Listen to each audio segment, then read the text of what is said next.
అమెరికాలో green card వచ్చిందంటే చాలు జీవితంలో ఇక సాధించాల్సింది ఏమీ లేదు అనేంతగా ఆనందిస్తారు చాలా మంది. ఒక విధంగా అది నిజం కూడా. గ్రీన్ కార్డ్ అంటే అమెరికాలో పర్మనెంట్ రెసిడెంట్ అయినట్లే లెక్క. ఉద్యోగం ఉన్నా లేకపోయినా అమెరికాలో హాయిగా జీవించడానికి వీళ్ళు అర్హులు. అయితే ఇప్పుడు వీళ్లను కూడా కలవరానికి గురిచేస్తుంది ట్రంప్ ప్రభుత్వం. గ్రీన్ కార్డ్ హోల్డర్లను పరిశీలన పేరుతో కంగారు పెడుతున్నారు యుఎస్ అధికారులు. చిన్న పొరపాట్లున్నా తరిమేస్తామంటూ బెదిరింపులకు దిగుతున్నారు. కొందరనైతే బలవంతంగా సంతకాలు చేయించుకుంటున్నారని సమాచారం. ఇంతకీ అమెరికాలో ఏం జరుగుతుంది?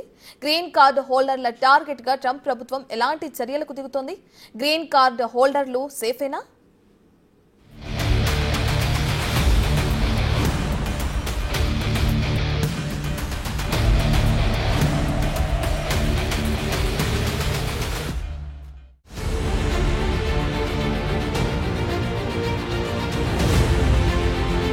అమెరికాలో భారతీయులకు డొనాల్డ్ ట్రంప్ టెన్షన్ పట్టుకుంది.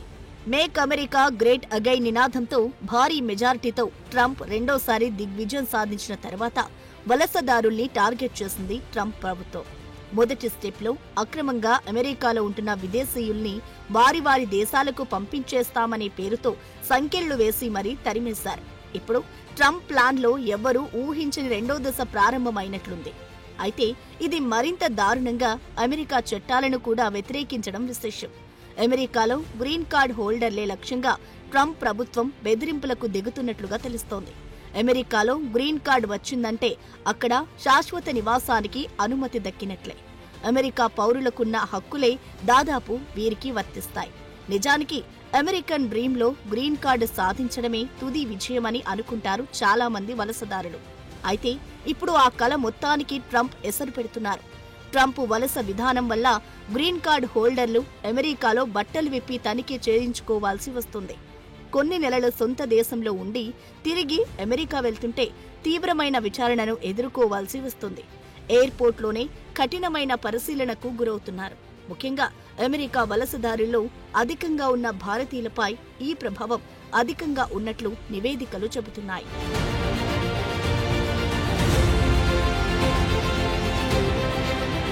ఇటీవల బయట నుండి యుఎస్ కు తిరిగి వెళ్తున్న గ్రీన్ కార్డ్ హోల్డర్లలో కొంతమందిని యుఎస్ ఇమిగ్రేషన్ అధికారులు అదుపులోకి తీసుకుని విచారించినట్లు పలు మీడియా నివేదికలు వెల్లడించాయి.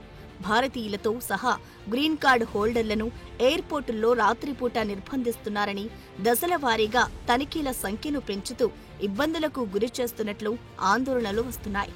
దీనికి తోడు ఇటీవల అమెరికా ఉపాధ్యక్షుడు జేడీ వాన్స్ సహా అమెరికాలోని అగ్ర రాజకీయ నాయకులు కొందరు గ్రీన్ కార్డ్ హోల్డర్లకు యుఎస్లో ఉండడానికి నిరవధిక హక్కు లేదంటూ సంచలన కామెంట్లు చేశారు. అమెరికా ప్రభుత్వానికి ఇష్టం లేకపోతే వారిని బహిష్కరించే హక్కు ఉందని కూడా హెచ్చరించారు. ఈ మాటను కేవలం వైస్ ప్రెసిడెంట్ వాన్స్ మాత్రమే కాదు, ఆయన భార్య భారతీయ అమెరికన్ అయిన ఉషా బాలా చిలుకురి వాన్స్ కూడా చెప్పడం విశేషం. నిజానికి గ్రీన్ కార్డ్ ని అధికారికంగా శాశ్వత నివాసానికి అర్హతగా చెప్తారు.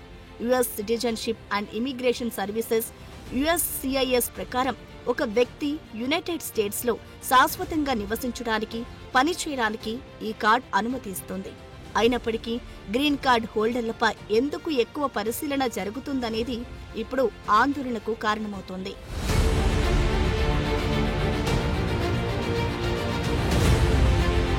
ప్రస్తుతం అమెరికాలో ఎవరెవరికి గ్రీన్ కార్డ్ ఉంది అనే దానిపై యుఎస్ ఇమిగ్రేషన్ అధికారులు దర్యాప్తు చేస్తున్నట్లు సమాచారం.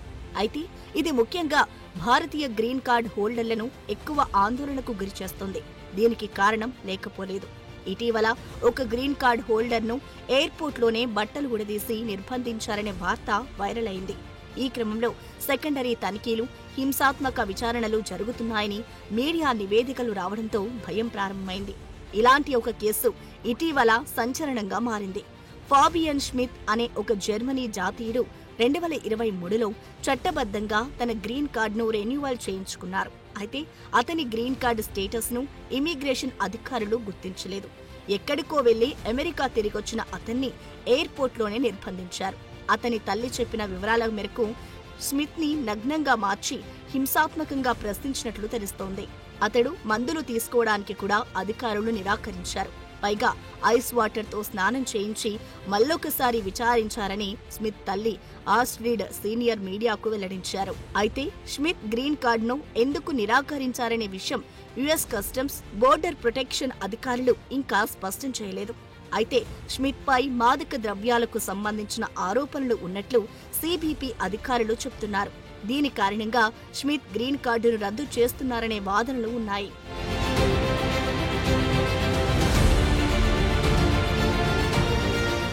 ఇక మరో సందర్భంలో గ్రీన్ కార్డులు ఉన్న సీనియర్ సిటిజన్లను కూడా అమెరికా అధికారులు టార్గెట్ చేస్తున్నారనే వార్తలు వస్తున్నాయి. అమెరికా ఎయిర్పోర్ట్లో ఒక వృద్ధ భారతీయుల జంటను ఇలాగే పరిశీలన పేరుతో బాగా ఇబ్బంది పెట్టారనే వార్తలు వచ్చాయి. వీళ్లకు కూడా యుఎస్ నుండి ఇండియాకు వచ్చి కొన్ని నెలల తర్వాత అమెరికా వెళ్లగా ఎయిర్పోర్ట్లోనే చేదు అనుభవం ఎదురైంది. తరచుగా భారతదేశాన్ని సందర్శించే ఇలాంటి వారిని సిబిపి అధికారులు లక్ష్యంగా చేసుకుంటున్నట్లు సమాచారం ఉంది. ఇలాంటి వారిని స్వచ్ఛందంగా వారి శాశ్వత నివాసాన్ని కోల్పోవడానికి ఫారం I-407 పై సంతకం చేయమని బలవంతం చేస్తున్నట్లు తెలుస్తోంది. అయితే గ్రీన్ కార్డులు ఉన్న భారత సంతతికి చెందిన సీనియర్ సిటిజన్లు సాధారణంగా శీతాకాలంలో చలి ఎక్కువగా ఉండదని భారతదేశానికి వస్తుంటారు. అమెరికాలో చలి తగ్గిన తర్వాత తిరిగి వెళ్తుంటారు. అయితే ఇప్పుడు అలా వెళ్లిన వారిని స్క్రూటినీ పేరుతో ఇబ్బంది పెడుతున్నట్లు ఆరోపణలు ఉన్నాయి. అందుకే భారతదేశానికి చెందిన ఇమిగ్రేషన్ న్యాయవాదులు ఒత్తిడిలో కూడా తమ గ్రీన్ కార్డులను అప్పగించవద్దని హెచ్చరిస్తున్నారు.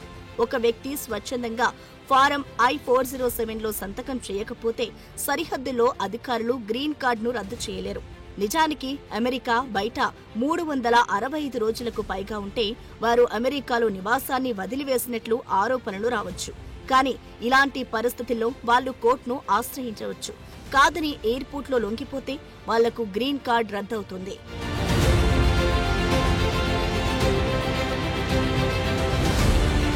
నిజానికి ట్రంప్ ప్రభుత్వం అమెరికన్లు ఫస్ట్ అనే నినాదాన్ని బలంగా అమలు చేయడానికి కంకణం కట్టుకుంది.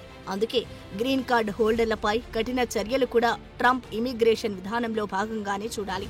ట్రంప్ మొదటిసారి ప్రెసిడెంట్ గా ఉన్నప్పుడు వలసదారులు పర్మనెంట్ రెసిడెంట్స్ అర్హత సాధించడాన్ని కష్టతరం చేయడానికి పబ్లిక్ చార్జ్ అనే విధానాన్ని కఠినంగా అమలు చేశారు. కాగా ప్రస్తుత పాలనలో సిబిపి అధికారులు దీని అమలుపై మరింత దూకుడుగా వ్యవహరించడానికి అధికారం ఇచ్చినట్లు తెలుస్తోంది. అందుకే ఈసారి గ్రీన్ కార్డు హోల్డర్లలో భయం మరింత పెరిగింది. వాస్తవానికి గ్రీన్ కార్డు రద్దు అనేది ఒక చట్టపరమైన ప్రక్రియ. గ్రీన్ కార్డున్న ఒక వ్యక్తి వలస చట్టాలను ఉల్లంఘించాడని అమెరికా ప్రభుత్వం నిర్ధారించినప్పుడు చట్టపరంగా దాన్ని రద్దు చేయొచ్చు. అయితే ఇప్పుడు నడుస్తున్న ప్రక్రియ దానికి విరుద్ధంగా నిరంకుశంగా మారిందన్నది అందరిలోనూ ఆందోళన కలిగిస్తున్న అంశం.